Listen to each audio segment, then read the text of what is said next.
මායාවී කතාවේ දැන් තියෙන්නේ හිතට හරිම අමාරු තත්වයක්. සංකල්ප රෝහල්ගත කිරීමත් එක්ක මුළු කතාවම උඩු යටිකුරු වෙලයි තියෙන්නේ.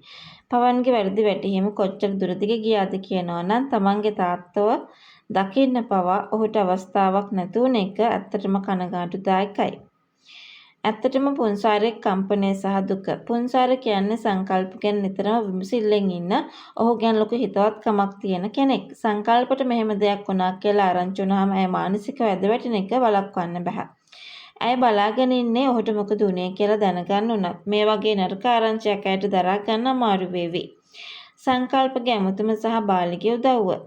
බාලි මැදිහත් වීම. බාලි කියන්නේ මේ වෙලාවේ සංකල්පෙට ඉන්න ලොකුම ශක්තියක්. සංකල්පෙට තමන්ගේ ෆෝන් එක පාවිච්චි කරන්න දීලා පුන්සාරට ඇත්ත තත්ත්වය කියන අවස්ථාව හදලා දෙන එක ඔහුට කරන්න පුළුවන් ලොකුම උදව්වක්.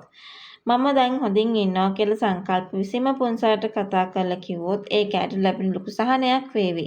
ඒ වගේම මේ අමුතුම නිසා අනවශ්‍ය කලබල නිසා ගොඩාක් ප්‍රශ්න අඩු වේවි.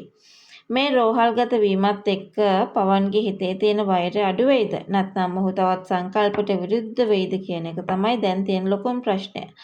සංකල්ප සහ පුන්සාර අතර තියෙන මේ බැඳීම මේ වගේ අමාරු වෙලාවකදී තවත් ශක්තිමත් වෙනවා කියලා අපිට පේන්න තියෙනවා. හැබැයි ඉතින් පවන්ට බේරිල්ලක් කොහොම හරි ලැබිය යුතුයි කියලයි හැමෝගේම අදහස බවට මේ වෙලාවේදී පත් වෙලා තියෙන්නේ කියන ඒ කතාව අපි මේ මොහොතේදීත් කතා කළ යුතුයි කියලයි මම ඔයාලට මතක් කරන්නේ.